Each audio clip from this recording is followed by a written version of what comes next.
The Nintendo Switch has taken the world by storm. It has already sold more units than the Wii U did in its entire lifetime, and, according to the most recent and readily available data, is currently on pace to either tie or break the Wii's sales record, a feat truly worthy of praise. Everyone is excited by this console, and more specifically, it has penetrated two markets that analysts didn't exactly expect it to find much success: the non-gamers and hardcore gamers. Now, when the broad public thinks of Nintendo, they inevitably think of the Japanese gaming company that is known for its family-friendly content and fun, cartoony art style. Rarely do they think of gore, intense action sequences, or massive open-world sandbox games. This perception led to many thinking that the Nintendo Switch would merely succeed with the casual and family crowds. After all, the DS has sold more than 150 million units and was primarily marketed to kids and fans of Nintendo's previous titles and innovations. Why wouldn't it work for the Switch? Well, it did. The Switch has been remarkably successful in all demographics and categories. However, there is much more to the console's success than just this. One of the most critical elements of the Switch's launch was whether or not it would garner the third-party support it needed in order to be taken seriously. Nintendo's first-party titles are great and are obviously capable of shipping consoles by their lonesome, but in the modern gaming marketplace, if you want to truly excel, you need to be able to receive that third-party support from companies such as EA, Ubisoft, Bethesda, and the like.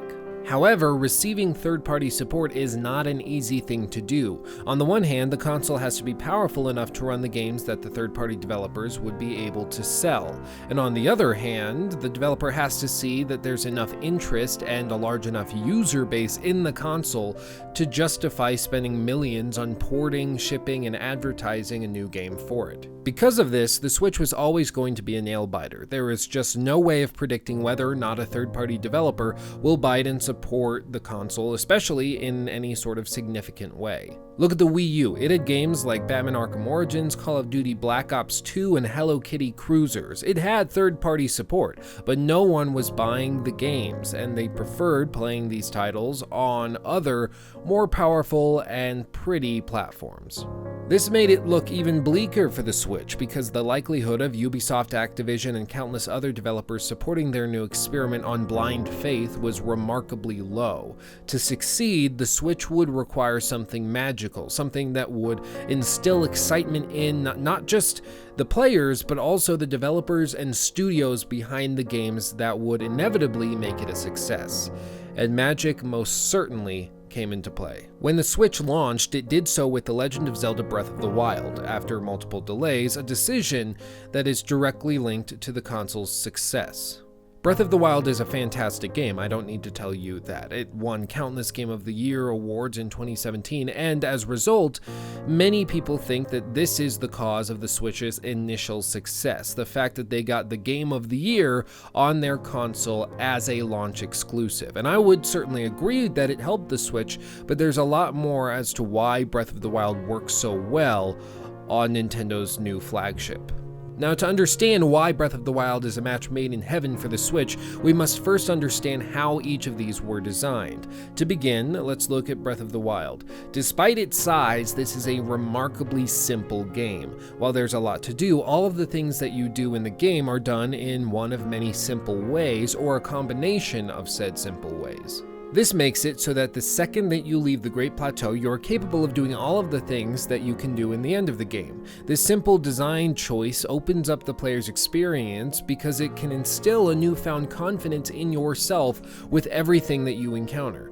What I mean is that when you find a puzzle in a shrine that you just can't figure out, you can be confident that there is a way to solve it with your current ability set, because if you left and came back after another 100 hours of gameplay, you would still be able to do the same things. Furthermore, it allows the player to be much more creative in how they solve problems they come across in the world. If you need to travel a great distance quickly, you can either run there, climb up the hill and paraglide there, shield slide there, summon your horse and ride there, or even freeze a boulder in time, hit it a bunch of times with your sword, then hop on before it launches into the sky. All of these solutions to the problem are simple and use gameplay mechanics that you would not have initially connected to this issue. And this isn't just my analysis of the game's design, it's how the game's director Hidemaru Fujibayashi described their design philosophy. In this interview he did with IGN, he explains why you can't pet dogs in the game and ties it together with this very point. Quote, "In the game it seems like you can do anything, but what it really is are all of these interlocking systems where you actually have a pretty limited number of actions that can do a lot of different things. So if it came down to something like petting a dog, we would actually have to put in a custom action just for petting a dog that couldn't really be used for anything else. In terms of design philosophy, it just didn't fit with how we actually made the game world. It's actually more about taking a smaller number of actions and using them in as many ways as possible." End quote. Now, this may all seem disconnected from the conversation at hand, however, it couldn't be more connected. You see, the Switch was designed in the exact same way.